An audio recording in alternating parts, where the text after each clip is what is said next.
अखिलेश यादव ने बांदा पहुंचकर भगवान राम, गोस्वामी तुलसीदास और हनुमान चालीसा का किया जिक्र। भाजपा पर लगाया ये आरोप। सपा कार्यकर्ताओं के बीच उत्साह देख गदगद नजर आए सपा चीफ ने कर दिया बड़ा ऐलान। चाचा शिवपाल के साथ साझा किया मंच, कार्यकर्ताओं को समझाए बूथ मैनेजमेंट के गुर। लोकसभा चुनाव 2024 में भाजपा को कड़ी चुनौती देने के लिए सपा भी अब सॉफ्ट हिंदुत्व की राह पर चलती नजर आ रही है।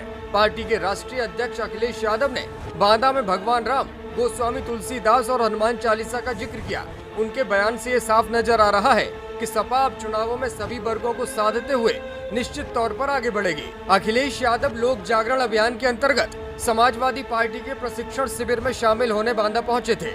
इस दौरान उन्होंने कहा कि आज के समय अगर हम लोगों ने जागरण नहीं किया, लोगों को नहीं जगाया, तो ये भारतीय जनता पार्टी पूरे देश को अंधकार में डुबो देगी। सपा अध्यक्ष ने कहा कि जब हम चित्रकूट को याद करते हैं तो सबसे पहले भगवान श्री राम याद आते हैं। चुनाव से पहले हम लोगों ने चित्रकूट में भी शिविर लगाया था और उसका असर ये रहा कि हम चित्रकूट जीत भी गए। हालांकि पूरा नहीं जीत पाए, लेकिन बांदा और चित्रकूट में पार्टी का वोट पहले से बड़ा है। सपा अध्यक्ष ने कहा, जब हम इतिहास के पन्नों को पलटते हैं तो गोस्वामी तुलसीदास को नहीं भूल पाते। यहाँ मौजूद कई समाजवादी लोगों को हनुमान चालीसा पूरा याद है और कभी कभी क्या, वो तो रोजाना ही हनुमान चालीसा सुनते हैं। आज तो आधुनिक जमाना ऐसा है कि मोबाइल खोलो और टाइप करो, हनुमान चालीसा बजने लगता है। अखिलेश ने कहा कि बुंदेलखंड में सब कुछ है और सब कुछ किया भी जा सकता है। जो छूट गई चीजें हैं उसको समाजवादी लोग ही पूरा कर सकते हैं। मेजर ध्यानचंद के नाम पर झांसी में समाजवादियों ने स्टेडियम बनाया था और यहाँ पर 500 बेड का अस्पताल भी बनाया था।